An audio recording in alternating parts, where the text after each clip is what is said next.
Welcome to Fantasy Sports Daily with Ray Flowers, Monday through Friday at 11 a.m. Eastern Standard Time. Don't forget to use the promo code FSD20 for a 20% discount on the products over at fantasyguru.com.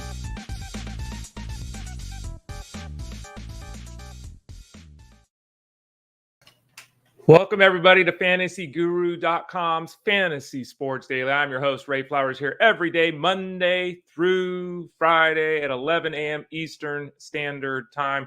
We got the technology working today. I got my water in my coffee cup. Look at my coffee cup, by the way. Little shark bite there to Bones Coffee, by the way. I never had Bones Coffee, but their mugs are pretty cool. So I got that going for me. Let me take a sip as we get started here. Cactus showed up at the Dexter Kitty on Instagram if you want to follow him. His brother's also on Instagram at Ollie Aussie Dog. If you want to see what's going on in my life, I know you probably don't, but if you do. If you want to follow me on social media at The Ray Flowers, you can type it in pretty much everywhere, and I think it comes up. I might even have a Blue Sky account. I don't ever use it, but I think there's at The Ray Flowers there. So at The Ray Flowers, obviously at fantasyguru.com. You can find me in the Discord as well. If you have any questions, any comments that you'd like to leave, send them here, whether you're on Facebook or YouTube, as we talk about every day, and I'll answer those at the end of the show. Today's a big day for me. We got a lot going on. We got this show here from 8 Pacific to roughly 9 Pacific time later on, and that's obviously Fantasy Sports Daily, again, Monday through Friday. Then we've got Elite Sports Game Time tonight from 8 to 10 Eastern, Monday through Thursday. Myself and Justin Fensterman talk about all the bets that we placed as a crew. Not just me. It's, Jeff and Ted and everyone at the site. All the bets for Major League Baseball, we discuss those live as they're happening on the show. We talk about the cash game breakdowns, the GPP breakdowns, the DFS angle live on the show. We basically pop around and do an update show, kind of like they would do on ESPN, but with the fantasy slant, with the wagering slant. So really encourage everyone to listen to that Monday through Friday from 8 to 10 Eastern. There's also the Elite Sports Show, which is Monday through Friday, 3 to 6 p.m. Eastern time with Jeff Mans. And I'm on with Jeff every Wednesday. So I'll be on there today. So the Wednesday day is upon us. That's the 6 hours of Ray Talking Day. Got to get those vocal cords ready for that. What are we doing on here on the show? Well, here's what we're doing on the show today. It's Ranger Suarez time. Let's circle back and talk again about his absolutely phenomenal historical start. Woo, woo! Brian Woo, my breakout pitcher of the year. Yeah, it's been 3 starts because of the injuries and all of that, but good things happening for Brian Woo. Cristian Javier, not good things. We'll update where he's at. Ronel Blanco, we'll touch on where he's at coming back from his suspension. Kyle Hendricks, things are changing for him. Alec, Marsh, Robert Gasser, Joe Musgrove, Mason Miller, John Gray on the hill. On the batting side of things, Oneil Cruz continuing to set numbers that we have never seen before. Pederson and Byron Buxton. On the injury front, 2 former teammates that are now on different squads, Bobby Miller and Ryan Pepiot will lead off the discussion about injured players. Luis Robert, Nolan Jones, Royce Lewis, Kris Bryant, Sean Murphy, and Eloy Jimenez. That's right, Eloy Jimenez yet again dealing with something on the physical side of things. There's still time to get involved here, folks. So the mere days left with the 50% discount for the all-in VIP package at fantasyguru.com. That's the platinum package that does get you everything we do. Use the promo code 50 special, 50 special. It gets you a 50% discount. It's all the sports: baseball, football, basketball, hockey, NASCAR, racing, golf, MMA, everything we have, all of it, every article, every podcast, every Discord room. You get a ticket to the live event we have for football every year, where we sit down and have a day-long discussion with you. We all get in a Zoom chat room like we're in a actual conference room, which we know is too expensive for a lot of people to travel to. So instead of that, we do it from our own home. We sit there, we have questions. It's the live event. I forget what's the name of it. Jeez. It's game day. I don't know what we call it, but basically there's 10, 11 hours of the staff giving presentations and interacting with all of you. You get a free ticket to that. You obviously get access to all the tools we have, the smash reports for the various sports, all the rankings for everything. And you get access to everything seasonal, everything DFS, and everything wagering. So check that out over at fantasyguru.com. 50 special. All right. Let's do a little bit of funness. I'm creating words here. We're not creating words. It's 8 o'clock on a Wednesday morning. I'm out here on the Pacific Coast. Sun's out. It's nice and sunny. I'm looking out the window right now. A little bit of wind, maybe 5 miles an hour in a wind. They got the squirrels running around at the nut bar having fun. One's the nut bar, and then we have a second one that's nuts bar. So I guess one of them belongs to a squirrel. I don't know. We have a squirrel that we've nicknamed Biggie because that squirrel is a very pronounced squirrel. I can't tell. I don't know if you can tell. I'm not a squirrel person if it's a male or female. But it's a very large and successful hunter, I would assume, or gatherer at least, because he's a big squirrel. We call him Biggie. He has not been seen yet this morning. But anyway, all right, let's get back to what you really want to talk about, the baseball side of things. And Ranger Suarez, I mean, what do you got to say about Ranger Suarez? He's not just been good. He's been great. And he's not just been 2024 great. He's been historically amazing. He's the first major league pitcher, and this is from the Phillies last night, after yet another strong outing, 10 strikeouts. He's the only MLB pitcher to go undefeated with a sub 1.5 ERA and 65 strikeouts over his first 10 appearances of the season. Not this year, not this decade, not for the Phillies ever. The only pitcher to go undefeated with a sub 1.5 ERA and 65 strikeouts over his first 10 appearances of the season since ERA became an official stat in 1913. He's the first pitcher to start 9-0 with a sub 1.5 ERA through 10 starts since Juan Marichal in 1966. He's the first Philly pitcher to win 9 straight games since Earl Moore in 1910. And he has the third lowest ERA through 10 starts in their franchise history. The only times anyone was better was Grover Alexander, the Hall of Famer that won 360 games, whatever he won in his career, with a 1.24 ERA and a 1.13 whip back in 1915 and 1916. That's how good he has been. Grover Alexander, let's pull him up. How many victories did he have? 373? Was that, am I remembering that wrong? Let's see here. See, test the rate. Yeah, it was 373. Okay, I should have just said that. It was 373. He only threw 5,190 innings. His rookie year, he threw 367 innings. Listen to this. This is back starting in 1911, Grover Alexander. 367, 310, 306, 355, 376, 389, 388. Oh, and by the way, the last 3 years of that, he threw 375 innings and won 30 games every year. Pretty good. Oh, and his ERA those 3 years, 1.22, 1.55, 1.83. He then backed that up next year with 1.72, then 1.91. Yeah, the era was different, but Grover Alexander, boy, could he get it done. Okay, so back to Ranger Suarez. This is to the point of absurdity with Ranger Suarez. And, it doesn't really matter what I say here because the decision that you have to you come down to is the following. It doesn't matter whether I say his numbers are going to regress or whatever, because we know his numbers are going to regress. The question is, what do you do? With the state of pitching right now, do you just let him roll and just say, the hell with it? I spent a 24th round draft pick on Ranger Suarez. I legitimately picked him up in the second week of the season. I'm going to pitch him until the wheels fall off. Do you do that? Do you trade him now to the team that's dealing with health injuries because you get a massive return for him? What do you do? That's the real question. I'd like to know if you have Ranger Suarez, what are you planning on doing? Let me know here in the chat. Let me know in the Discord over fantasyguru.com. Because again, I don't even need to break down the numbers to say, well, Ray, his ERA is not going to be, 1.36 this year. It's going to be 2.76 if he's great, right? And his whip is not going to be 0.79. If he's great this year, it's going to be 1.02, right? Okay. Is he going to strike out? Is he going to keep the 27, almost 28% strikeout rate? Doubtful, right? So you start going through the 226 batting average of balls in play, 87% left on base percentage. We all know where this is going. And let's not overlook the fact that he only threw 125 innings last year. And, that's not a huge number. In 2022, he threw 155. But in 2021, it was 106. And in 2020, it was 4. How many innings is he going to throw? So what are you going to do with a guy who can't pitch better, is certain to regress, but has been historically good in the context of pitchers not really being very good overall because of health woes in 2024? Great question. That I can't answer because I have Ranger Suarez in a couple of the RT Sports best ball leagues that we drafted in the preseason, but I don't have him in a single redraft league. So I don't have to make that decision.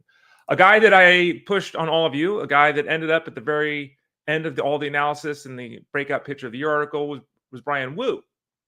And Bryan Woo, started out, we were all excited, hurt his arm, didn't see him in April, putting a lot of damper on where is he going to be the rest of the way? Does he have a chance to live up to the expectations of breakout pitcher of the year?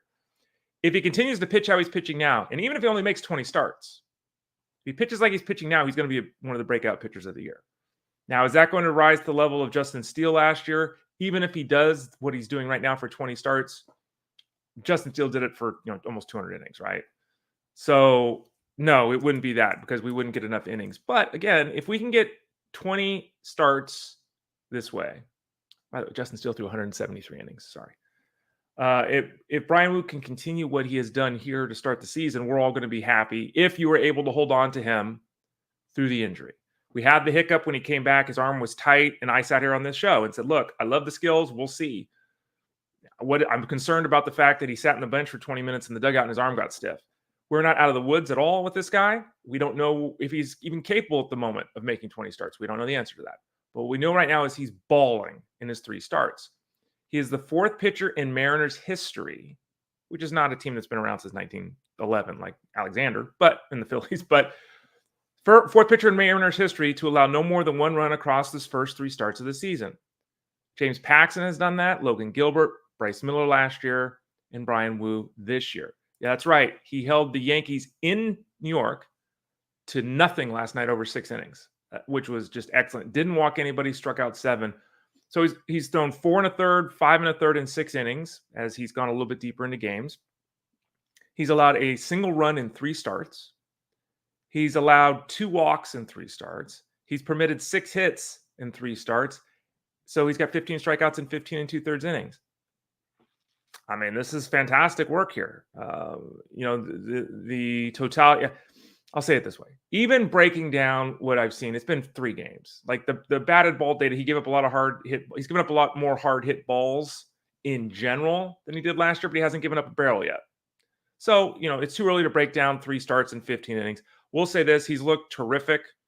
My concern that I had 10 days ago has lessened, but they're still there in the back of my mind. I don't think that really matters now because if you have Woo, you're going to hold Woo.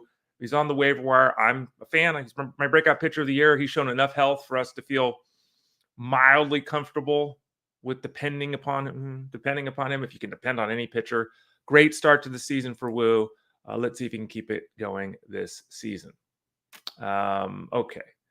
Cristian Javier pitched 4 innings yesterday, allowed 4 runs and 8 hits. Cristian Javier is in trouble. And we have talked about him on the show here. Cristian Javier, simply put, has not been the pitcher for a year and a half or a year and a third now that he was back in 2022. His release point has changed a little bit. His stuff has declined a little bit. His velocity has gone down. And, you look at his effort last night, and there were all the readings everywhere. Like, he was throwing everything at 88, 89 miles an hour. His overall velocity last night was down 1.5 miles from his previous starts, which is significant. You look at his efforts since he's returned to action. He's made 3 starts since coming back from the injury. First game, he got 4 outs and gave up 7 runs and was brutal. Then he dominated the Athletics over 6 shutout innings. And then last night against the Angels, it was a mess.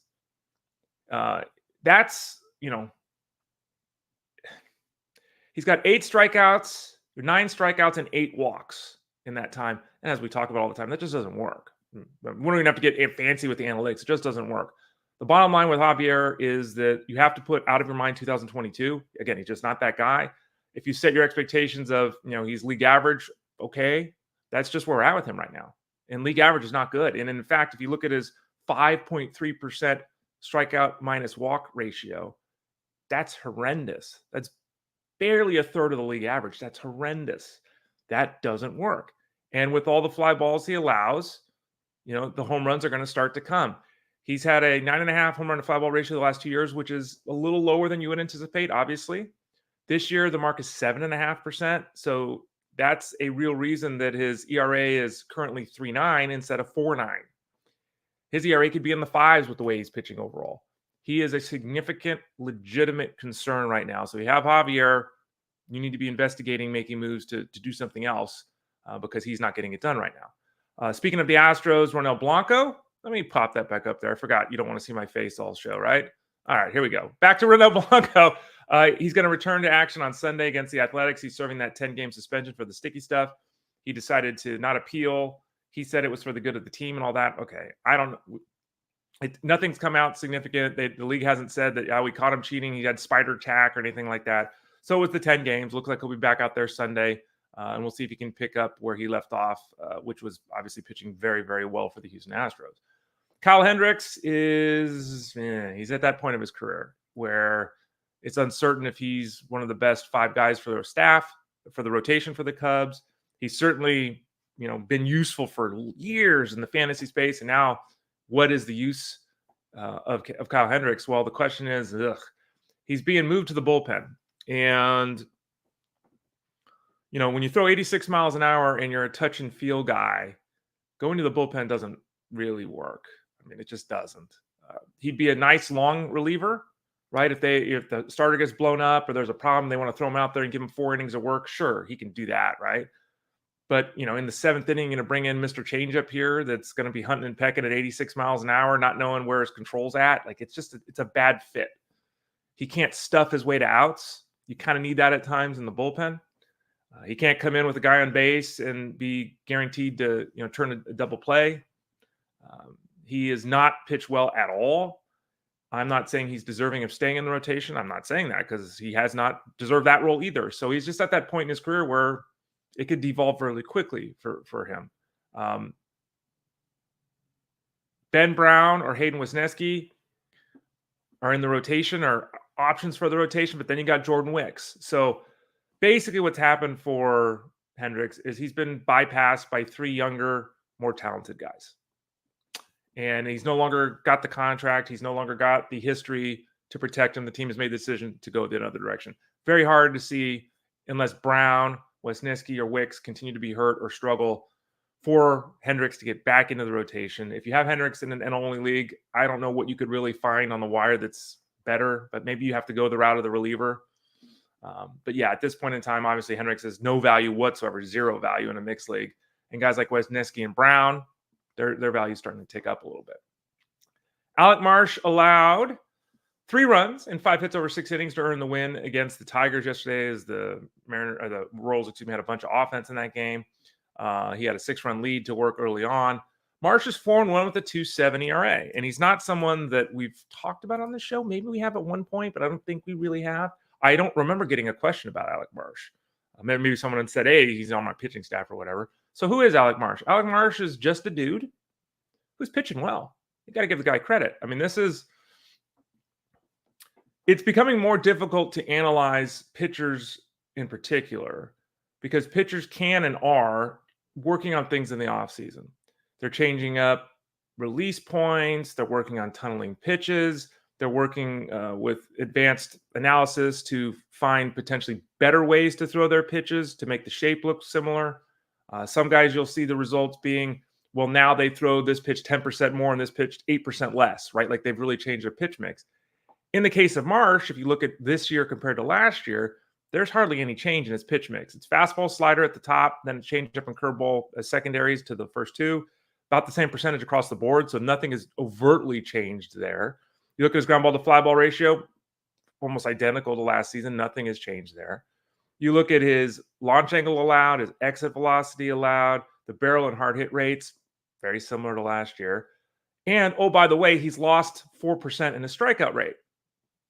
So on the surface, none of this is saying what he's doing right now is something anyone should be excited about.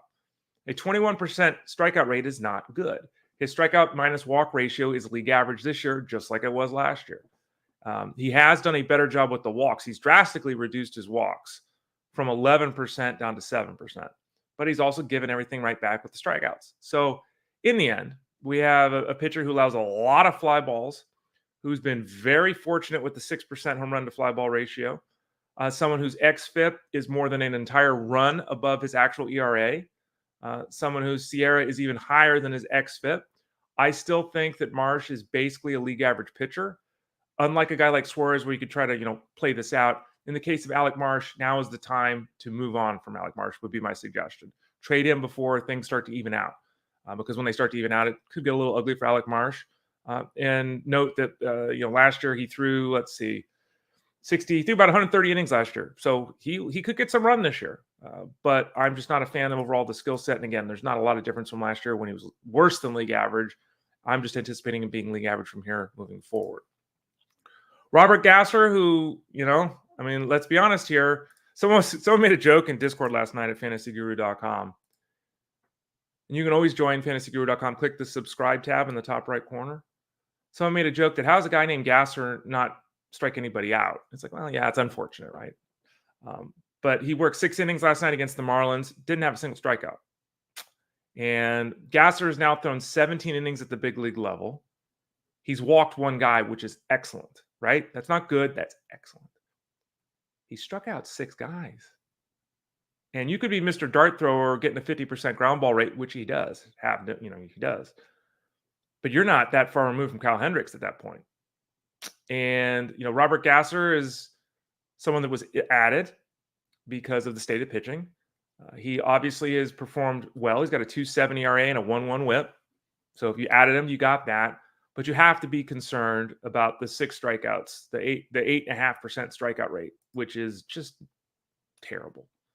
The number was much higher in the minors, but again, it's hard to make that transition. Sometimes with these youngsters, it's not, you can't just be, I looked at the baseball cube page and, oh my gosh, I looked at Milb and he had all these strikeouts.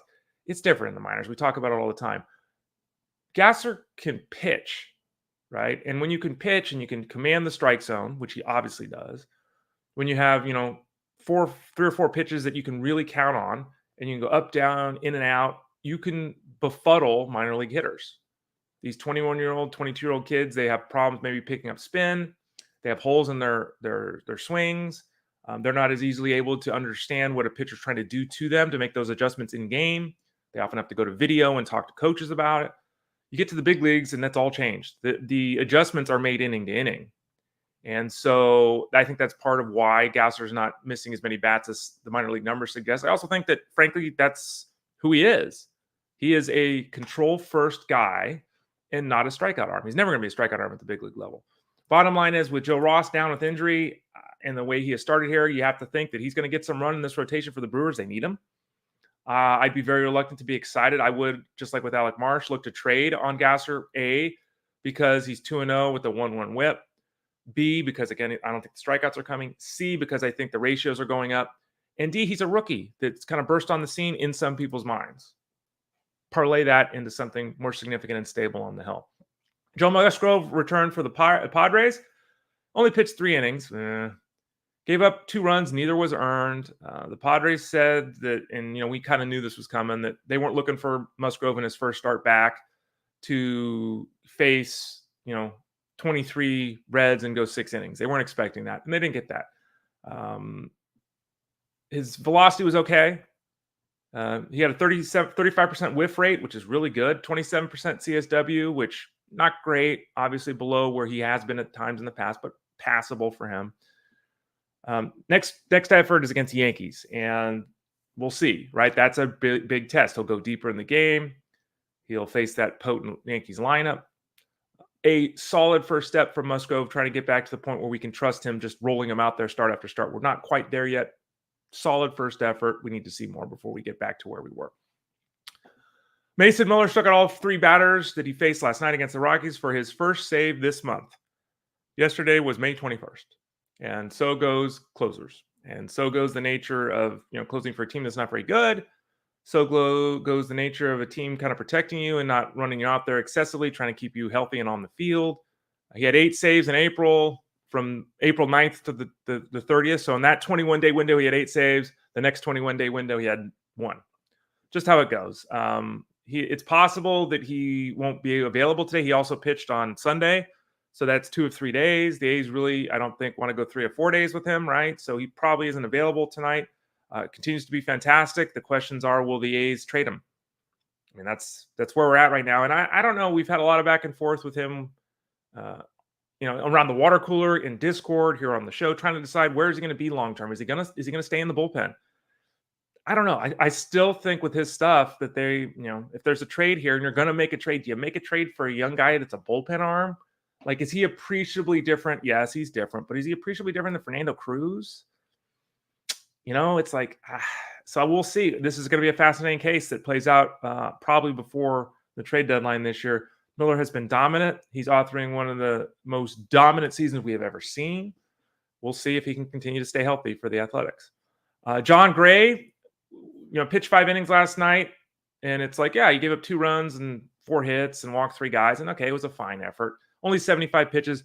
We thought last night on Game Time, Elite Sports Game Time, again, 8 to 10 Eastern, Monday through Thursday. We thought on Game Time that they just took him out because he was a little wonky at 75 pitches. Well, turns out he had right groin tightness. It's unclear if he's going to be able to make his next start against the Twins. Seems like a lot of guys this week that were set for 2 starts are losing that second start. That seemed to, I don't know if you can hear Dexter in the back. He's apparently very hungry. Sorry about that. But yeah, Jon Gray, and it was funny. Justin Fensterman and I were having this discussion about Jon Gray, and we were having the talk about should he have started Gray last night against the Phillies. And I basically said, look, as soon as you believe in Jon Gray, he let you down. And here we go, the back injury, or the groin injury, excuse me. So we'll see how that goes. No clarity whatsoever what that means. IL stint, missing the start, everything's okay. We'll find out with Jon Gray. The good news for a Rangers team that has been just torched with injuries is that at least they're getting Dane Dunning back today against the Phillies, coming back from that shoulder issue. He only missed a couple of weeks, so I guess it was relatively minor. They desperately need stability in that rotation. Dunning will try to provide that for them. Obviously, losing Gray and getting Dunning back is a net zero, so it doesn't help the team with all the injuries they're dealing with, of course. But at least it would be somewhat comforting, very minor, if Dane Dunning could return and be an effective hurler as he has been in recent years for the Rangers. Let's talk about some of the offensive players here. We've got 3 guys I wanted to highlight.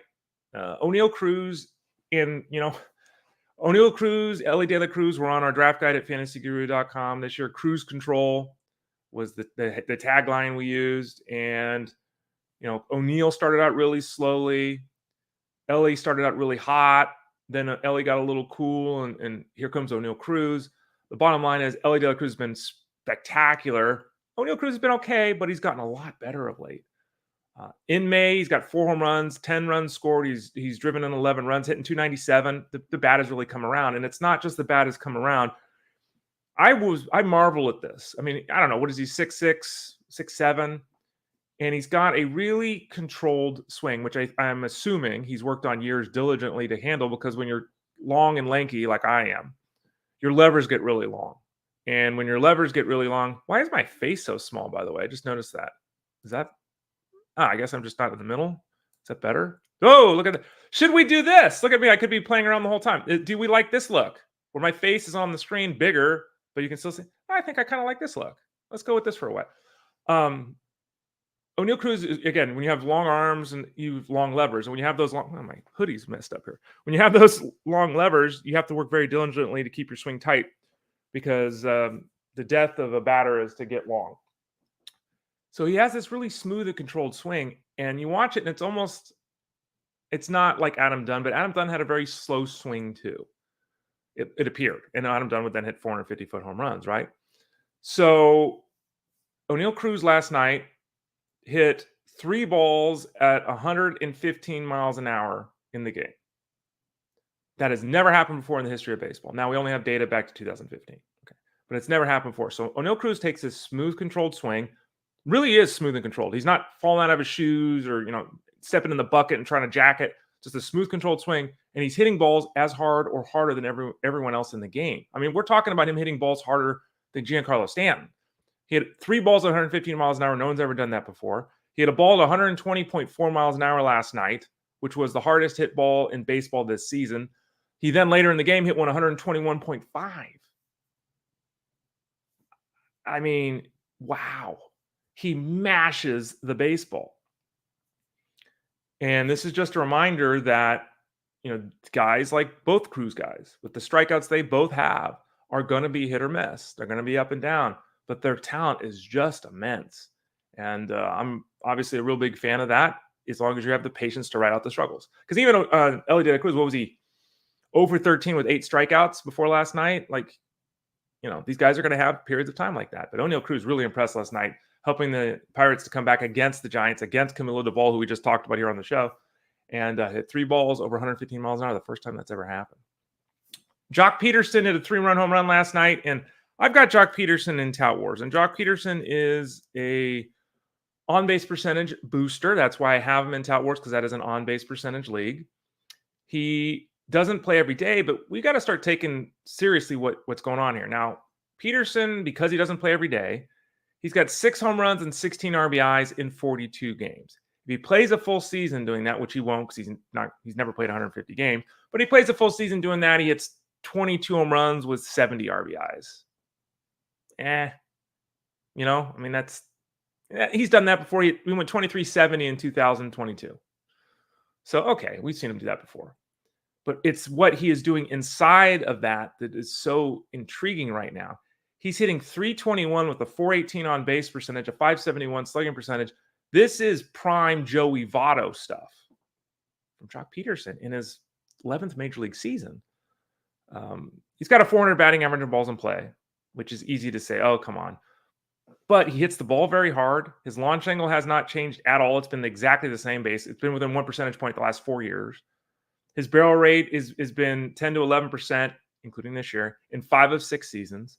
His hard hit rate has been 52% the last 2 years. It's 51% right now. He hits the ball hard. He hits the ball effectively against right-handed pitching, and right now he's in a tremendous groove. The problem, obviously, is that he doesn't face lefties. He has 7 at-bats, 7 plate appearances, all season long against left-handed pitching. But if you can, and to his credit, he's 2 for 5 with the home run, by the way. I just wanted to point out, because we haven't talked about him, and because of the lack of ability to play every day, because of the certainty of the platoon, because of the fact that, he does move around the order, though he's hit 5th 19 times and 3rd 12 times. He is going to continue to be an on-base percentage guy. He's not going to hit 300 plus. That's not who he is, but just the tip of the cap. Not sexy or exciting. Again, 6 home runs, 1 steal, but that slash line is a thing of beauty right now for Jock Pederson. Byron Buxton had a couple of home runs last night, and here we go. And, when you face Patrick Corbin, you should have some success. Sorry, Patrick Corbin. We talked about him last night. Given his all for the Nats, he just can't do it. He's getting paid $23 million to pitch 5 or 6 innings and get beat up every time out. But Byron Buxton went deep a couple of times. Good to see that, of course. He entered last night with 1 home run in 32 games. Buxton actually, has a higher batting average and a higher on-base percentage than he's averaged the last 2 years. The problem is, since the start of last season, he's had a 735 OPS. That's not good. He's gone 20, 10, and 117 games. So, 25, 14, let's give him that over a full season. Okay, right? Hitting 220, it's not very good. And I think that's the real issue, is that his ability to produce in the batting average column has vanished as the strikeouts have gone up. His strikeout rate was 25% in 2020 and 21. Then it was 30%, 31%. It's 32% this year. He has gone for the lift it and hit it in the seats move. And I get it. But it has caused his overall offensive game to decline. And we're looking at him since the start of 2022. What is his on base? Is it 300? It's 300 exactly. His on base percentage since the start of 2022 is 300, and he's hitting 222. So he's a very limited player, and he's only stolen 1 base in 32 games this season. He's dealt with injuries. As I noted, he hasn't driven the ball. He could go. He's a tremendous talent. We all know that. He's only 30 years old. He could go on a month-long run where he hits, 9 home runs and steals 6 bases and has a 1,000 OPS. He absolutely could do that. But we're going on 2.5 years now of him just being, and when he doesn't run, and it's really hard because he has all these seasons where he's playing, 80 games, right? So it looks like, oh, he's not running. I mean, he's got 10 steals, as I noted, in his last 117 games. That's not good. But if it's 15 by the end of the year, like if he goes 25-15, yeah, right? I don't know. The last time he stole 10 bases was 2019. The last time that, the last 2 years again, and who throw this year, and he's barely hitting 220. It's really hard to get excited about him, even with the big effort last night, and even with the potential for him to be something significant. By the way, the game between the Cardinals and the Orioles last night, I didn't mention this earlier, was delayed, suspended officially. It'll be picked back up 11:15 Central Time today because it was tied 1-1 in the 6th inning. So that game will continue today. And you know what? I don't know what they do for DFS for that. I assume it still counts. I don't know. Did they refund money? Someone let me know. I never do the morning slates. I'll have to do the morning slate tomorrow. Yay. Thanks, Major League Baseball, for making all your games early in the morning on a Thursday. Thanks. I really enjoy getting up at 4 a.m. to write articles. Thanks. God, Major League Baseball. Anyway, let's talk about some of the injured guys. Bobby Miller's got a shoulder issue that he's dealing with right now. He faced hitters on Tuesday through a 3-inning simulated game. Afterwards, they felt good about where he was at. No setbacks. Everything is good. He's going to make a start on Sunday down at Single A Cucamonga. For the Rancho Cucamonga, he left out the first term. For the Dodgers, probably going to need a couple of outings. He's been out since basically mid-April, so he's basically missed over a month already. So probably need a couple of minor league outings, but he's taking those next steps. So first week of June, maybe second week of June, something like that for Bobby Miller's probably where we're going to end up. Ryan Pepiot is going to start today against the Red Sox. He's got that leg issue that wasn't a big deal. That's what they said, and it looks like that's the case because he'll return to action today. He took like a 107-mile-an-hour liner off his leg last time out, so that clearly hurts a little bit. He's going to face the Red Sox, gets to pitch at home. Pepiot has been really, really effective, obviously. And as we talked about when the injury occurred, you don't want a guy to get hurt. It wasn't his arm. Good.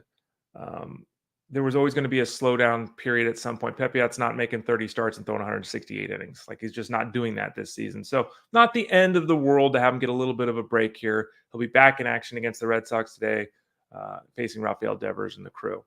Luis Robert played last night at rookie-level Arizona Complex League as he returns from his hip issue. He's going to get a couple of games, it looks like, this week there. He's going to be sent out on the official minor league rehab assignment next week.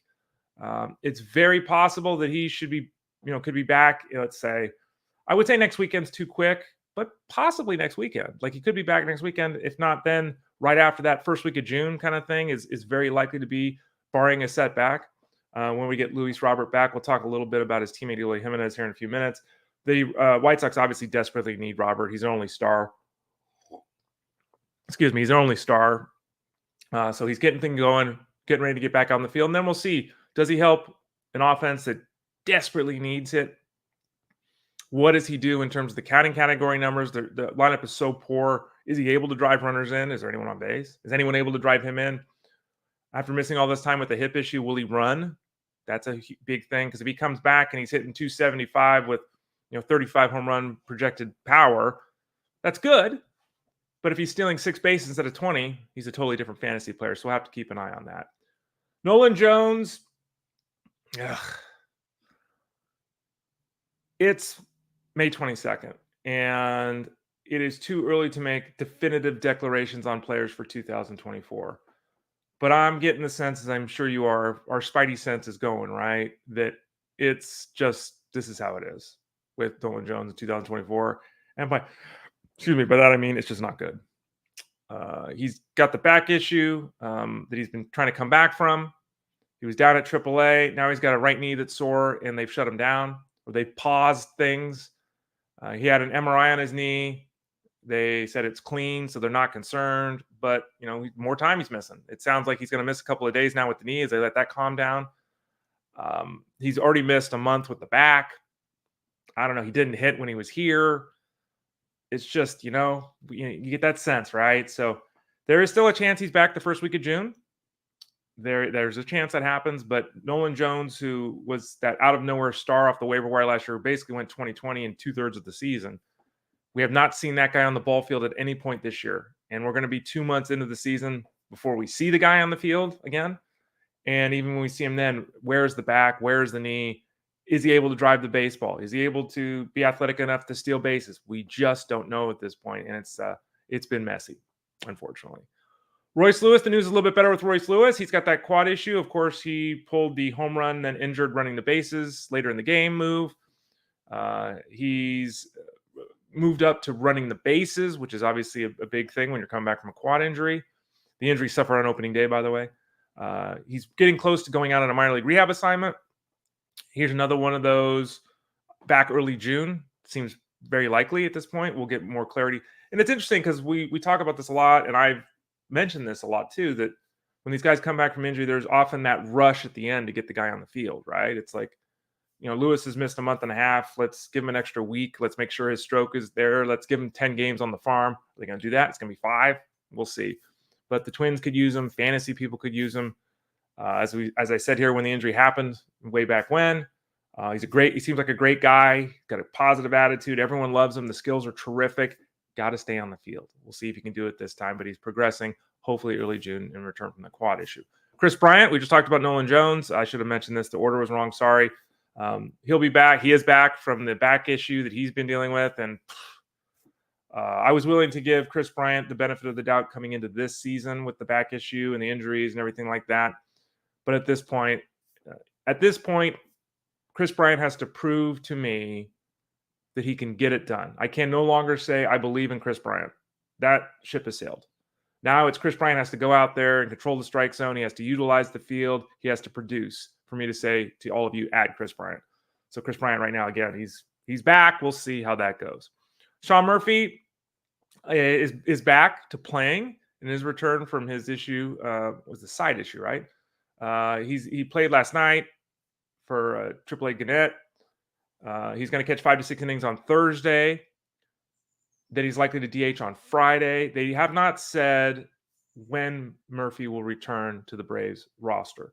I think it's very possible that it's next week. Like he could be active on Monday. Again, that's provided everything goes well the next handful of days. But I think it's very reasonable to suggest that Murphy's back early, if not early next week, for the second series next week for the Braves. So get ready. I think we're about time to see him back out there. Let's see what the playing time is. Travis d'Arnaud has done some nice things.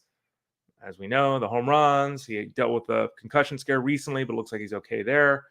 They'll continue, unfortunately, to mix and match these guys. But Sean Murphy hoping to return to the level of fantasy usefulness in very short order for the Braves. Eloy Jimenez going back to the White Sox. And, he left yesterday with a left hamstring strain.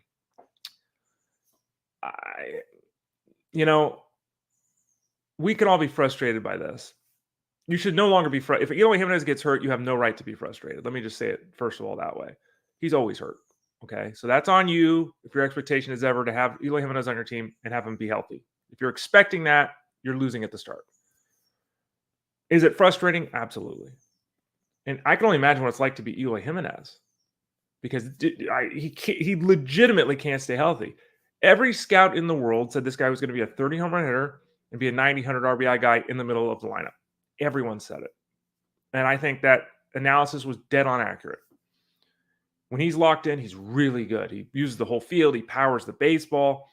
He's got a very compact swing. All the traits that we believed in when he was drafted and was coming up through the minors are still evident all the time.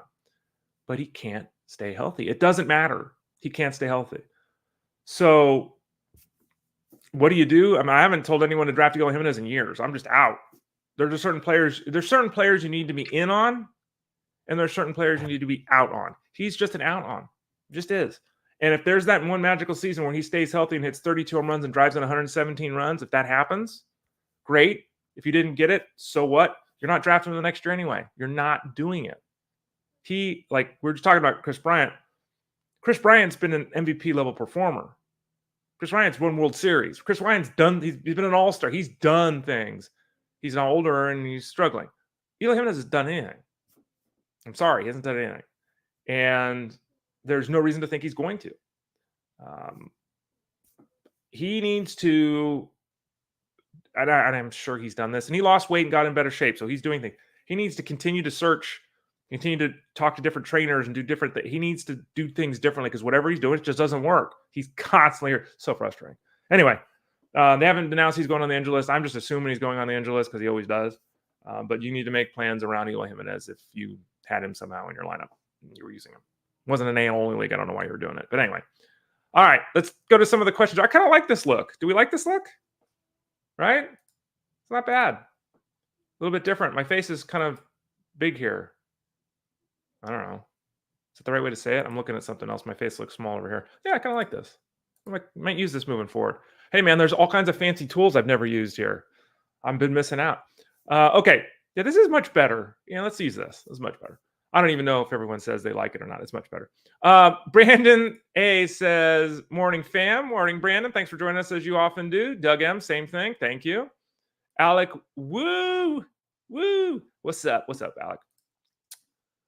The Michael Vick owns. I benched Wu yesterday because I have Soto and Volpe in my lineup. Looks like that was the wrong call. Also, Ray, what are your thoughts on Gasser moving forward? Oh, well, Michael, we hit that right after. So there you go. We broke that down. Hopefully everybody hear that. Yeah, if you benched Wu yesterday, and again, I wouldn't have been against that against the Yankees at Yankee Stadium, coming off 2 shorter outings, I wouldn't have a problem with that. I would say, just to put it out there, I benched him because I have Soto and Volpe. I don't do that. Okay. If the guy's the right guy to play, either the hitter or the pitcher, they're in the lineup for me.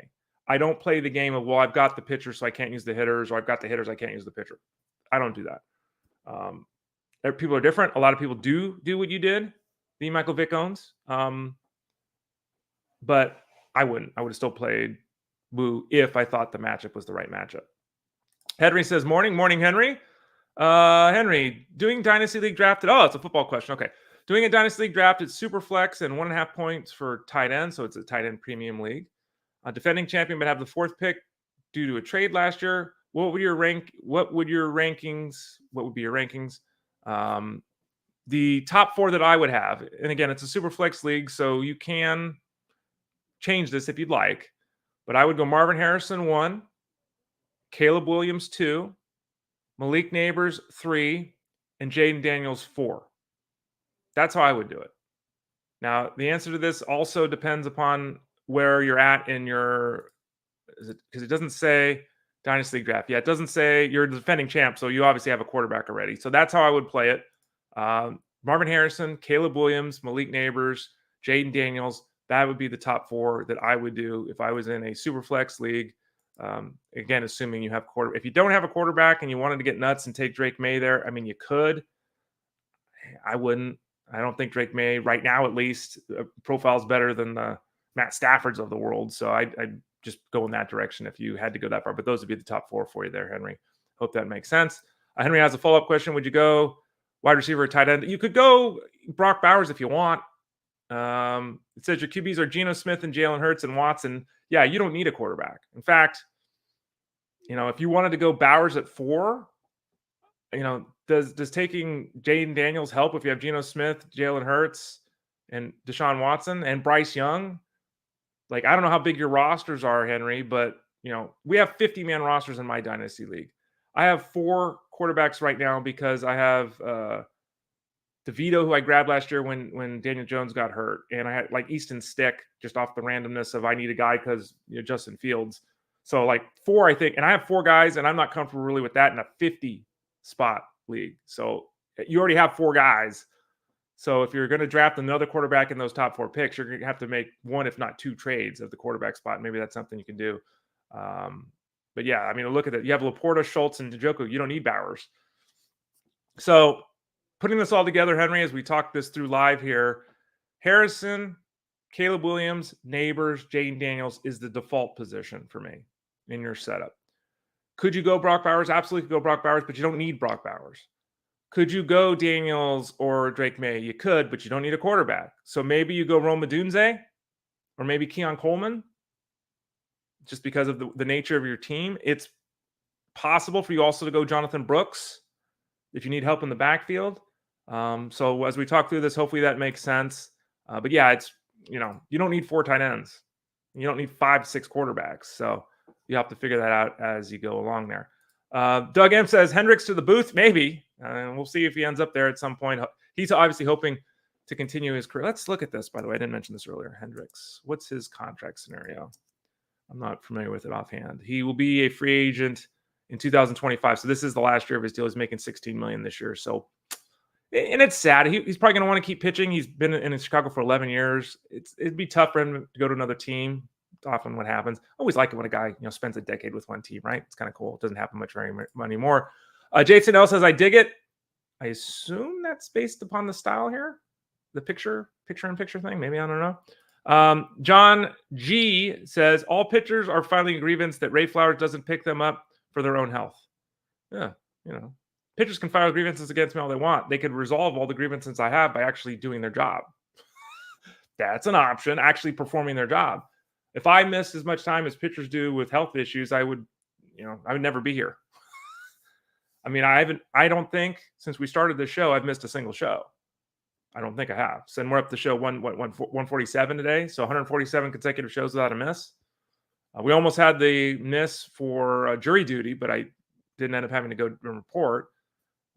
There will be a scenario coming up. What is it?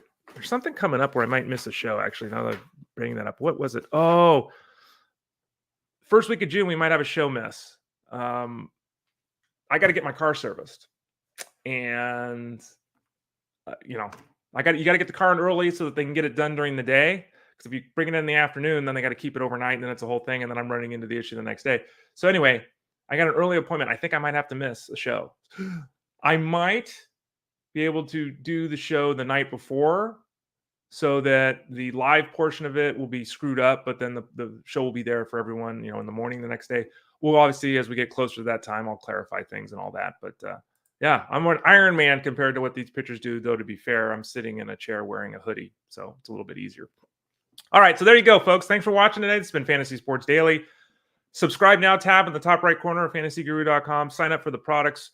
We still have right now, we still have that great offer available. If you get the DFS baseball package or the wagering baseball package, we give you the rest of the season of basketball and hockey for free. We also give you access to PGA, MMA, soccer, and racing. We just toss that all in there for free. The football package is days away from dropping for the 2024 season over at fantasyguru.com. That's super exciting. There's another super exciting thing that's happening that we're all waiting to announce officially until it's there. But really excited about that at fantasyguru.com. So, yeah, thanks for joining today. Thanks for being there. Hit me up over in Discord at fantasyguru.com. I'm on Twitter X at @TheRayFlowers. Got to get ready for the Jeff Mann Show from 3 to 6 Eastern, Monday through Friday. I'll be on with him today, the Elite Sports Show. The Elite Sports Game Time Show is 8 to 10 tonight Eastern Time on SiriusXM with Justin Fensterman. And I got a ramblings piece. We're talking about some players that have really improved of late. In that article, as well as obviously some of the guys we didn't hit on today. So check out that article later today. And by the way, we're approaching, still got time, but we're approaching June 1st. June 1st, we get that full update of the rankings again at fantasyguru.com. There's still time. You can still sign up for the seasonal package if you want. You can answer your questions in Discord. You get access to the articles, the rankings, everything we do. The updated rankings, the first of every month. So we're less than 10 days away from that happening. I was just starting to lay out the plans for that last night as well. So check that out in the coming days at fantasyguru.com. I'm Ray Flowers. Thanks for watching today. This has been Fantasy Sports Daily, powered by fantasyguru.com.